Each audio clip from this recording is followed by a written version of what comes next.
जय माता मातंगी। आज का संदेश बताइए कि आज अपने बच्चों के लिए कौन सा संदेश दे रहे हैं। दिया गया हमारा कार्ड, पहला कार्ड है क्वीन ऑफ स्वॉर्ड्स, दूसरा है पेंटाकल्स और तीसरा है जस्टिस।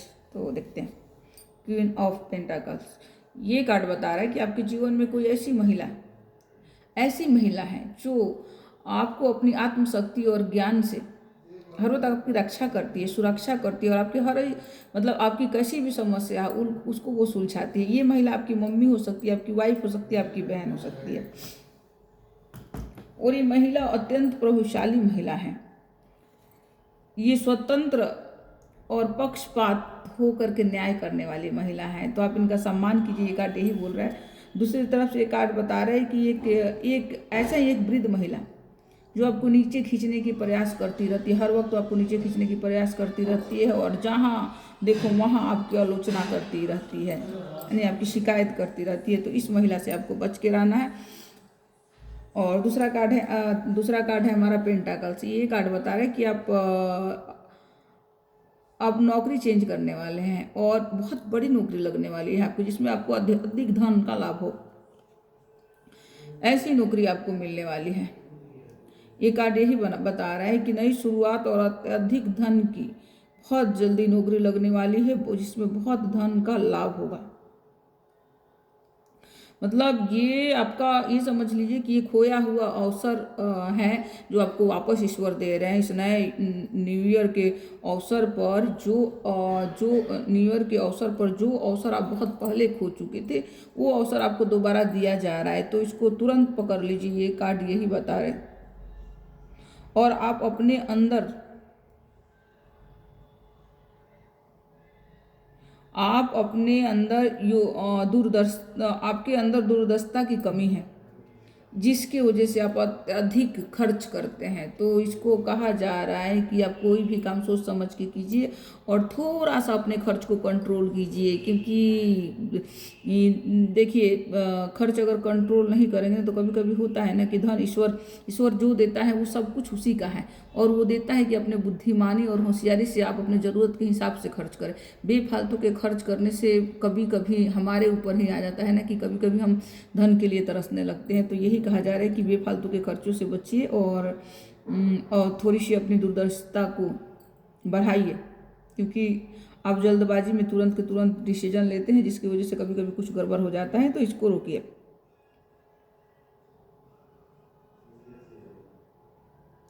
और ये कार्ड बता रहा है कि कुछ अच्छे आर्थिक सौदों में देरी हो सकती है। मतलब आप थोड़ा टाइम लेके कोई भी काम थोड़ा टाइम लेके कीजिए, थोड़ा टाइम लेके और सोच समझ के, और मतलब दूर का ध्यान रख के, क्योंकि आने वाले समय में आने वाले टाइम में ये इससे आपको फायदा होगा या नहीं होगा, ये सोच के करना है। ठीक है। तीसरा मैसेज है हमारा जस्टिस। परिणाम आपके पक्ष में है, अवसर आपके कर्म के परिणाम आपके पक्ष में है। अगर आप अपने कर्म अच्छे करते हैं तो हर कदम पर सफलता निश्चय है आपकी। बस आपको संतुलन बना के रहने के कहा जा रहा है कि आप संतुलन बनाइए, क्योंकि आप संतुलन बनाएंगे ना और खुद को संतुलित कीजिए।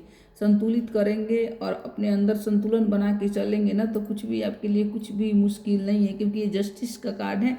और ये कार्ड बता रहा है कि आप अत्यधिक जज्बाती इंसान हैं। तो थोड़ा सा आपको संतुलन बनाने की ज़रूरत है। जज्बात से तो कोई भी काम चलता नहीं है ना, तो थोड़ा सा संतुलन बनाइए और उसके बाद में आप अपना कार्य कीजिए, क्योंकि जब तक आप संतुलन नहीं बनाएंगे तो चल नहीं पाएंगे ठीक से। आपको अन्याय करने से बचना है। और थोड़ा सा परेशानी है आपके लिए, क्योंकि कुछ कार्मिक रिश्ते आपके ऐसे हैं जिससे आपको हिसाब किताब, मतलब जो भी है आपके लाइफ में जो भी है, जिसकी वजह से आपको थोड़ी सी परेशानी वगैरह हो रही है कुछ, तो ये समझ लिए कि वो आपका कार्मिक हैं। आपने भी किसी जन्म में उनको करा होगा, इसीलिए अभी वो हो रहा है और वो भी ख़त्म होने पे आया हुआ है। तो आप निश्चिंत हो जाइए, कोई टेंशन वाली बात नहीं है। वो कार्मिक रिश्ते भी अब समाप्त होने वाले हैं। और ईश्वर आपके साथ जस्टिस करने के लिए बैठा हुआ है, और ईश्वर आपके साथ जस्टिस करने के लिए बैठा हुआ है, और सब जो भी हो रहा है सब कुछ आपके पक्ष में हो रहा है। तो ये कार्ड यही बोल रहा है कि सब कुछ आपके पक्ष में है, और निश्चिंत होकर संतुलन बना के कार्य कीजिए, बेफिक्र होकर के। ये हमारा चौथा कार्ड है पेंटाकल्स। ये कार्ड बता रहा है कि बहुत अच्छे और सकारात्मक सोचने वाले इंसान हैं, अपनी जीवन यात्रा को पूर्णता और सफलतापूर्वक जीने वाला इंसान है। ऐसे एक सफल व्यवसाय और घरेलू वातावरण, दीर्घकालीन संबंध को अच्छे से संभालने वाले इंसान हैं।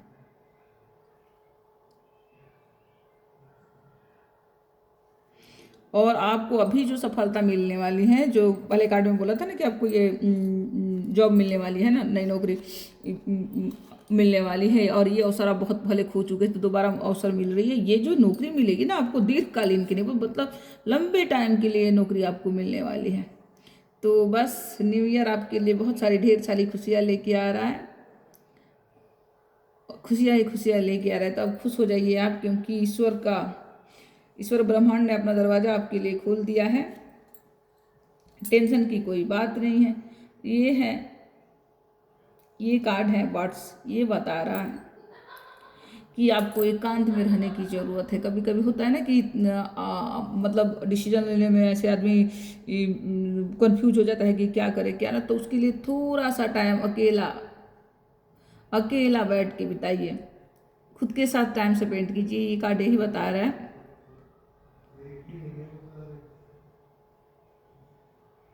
और ये कार्ड ये भी बता रहा है कि जब आप एकांत में बैठ करके चिंतन करते हो, मंथन करते हो, व थोड़ी देर के लिए बैठ के खुद से क्वेश्चन करते हो ना,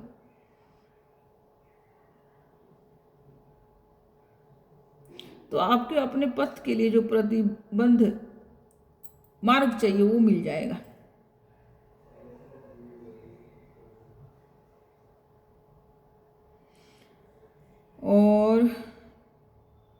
और हो सकता है कि इस साल आपको नया घर मिल जाए, क्योंकि घर बदलने का इसमें दिखा रहा है, योग बन रहा है आपका। तो हो सकता है कि इस साल आप नए घर में शिफ्ट हो। बस बार बार ये कार्ड में यही कहा जा रहा है कि थोड़ी सी दूरदर्शिता की कमी है आपके अंदर, तो वो उसको आप थोड़ा सा बनाइए, क्योंकि बहुत ज़रूरी है। और ये आप कर सकते हैं ना, ये मेडिटेशन कर सकते हैं। इसके लिए कहीं एकांत में बैठ करके चिंतन मंथन कीजिए और सोचिए, क्योंकि बार बार तीनों कार्ड में यही आया हुआ है कि थोड़ी सी दूरदर्शिता की कमी है, तो आपको करना ही बनाना ही पड़ेगा, उसको बढ़ाइए। और आपको विदेश जाने का जो भी है, आपको अगर आप विदेश जाना चाहते हैं तो विदेश जाने का भी अवसर है। इस साल आप विदेश जाओगे। अगर आप विदेश जाना चाहते हैं तो जरूर इस साल विदेश जाएंगे। ये कार्ड यही बता रहा है। और ये कार्ड ये भी बोल रहा है कि विकास और विस्तार आपके लिए उपलब्ध है। हालांकि आप कोई जोखिम लेना नहीं चाहते हैं, आप कोई भी जोखिम उठाने के लिए तैयार नहीं हैं, फिर भी आप कोई भी जोखिम उठाने के लिए तैयार नहीं। आप हमेशा आराम, मतलब जहाँ कोई जोखिम ना हो, एकदम आराम से काम चले, आप उसी क्षेत्र में रहना पसंद करते हैं। लेकिन ईश्वर तो आपको देना चाहता है, और जब ईश्वर देना चाहता है तो आप क्यों डर रहे हो? लो ना। देखो, आप जितना बड़ा झोली फैलाओगे ना, कहते हैं ना कि जितना बड़ा चादर होता है ना, ईश्वर उतना ही देता है। तो आप अपनी चादर को फैलाओ। ऐसे आपने बांध के रख रखा है और भगवान आपको दे रहा है, आप लेना नहीं चाहते हो, फैलाओ। क्योंकि बस नए साल में ईश्वर आपके लिए इतनी सारी खुशियाँ लेके आया हुआ है। आपको अपनी झोली में भरने की ज़रूरत है, तो आप अपने झोली में खुशियाँ ही खुशियाँ भरिए, और अपने परिवार के साथ संतुष्ट होकर हैप्पी होकर रहिए। और थोड़ी सी जो दूरदर्शिता की कमी है ना, उसको बढ़ाइए। निश्चिंत होकर अकेला में बैठ करके चिंतन मंथन कीजिए कि ये जो मैं काम कर रहा हूँ, जो कार्य मैं कर रहा हूँ, आने वाले भविष्य में मेरे परिवार के लिए अच्छा तो है ना, ये सोचने की ज़रूरत है। यही कहा जा रहा है। तो बस आज की रीडिंग इतनी ही, बाकी सब बढ़िया और सब अच्छा। और एक बार बोलिए हर हर महादेव, हर हर महादेव। उससे पहले आप लोग लाइक करो, सब्सक्राइब करो, और अच्छा लगे तो वीडियो को शेयर करो, क्योंकि ये बहुत ज़रूरी है कि ये वीडियो सबके पास पहुंचनी चाहिए। ईश्वर का संदेश तो सबके पास पहुंचनी चाहिए ना, सबके लिए होता है ना। तो प्लीज़ आप लोग शेयर करें, सब्सक्राइब करें और लाइक करें। जय माता दी। ओम नमः शिवाय।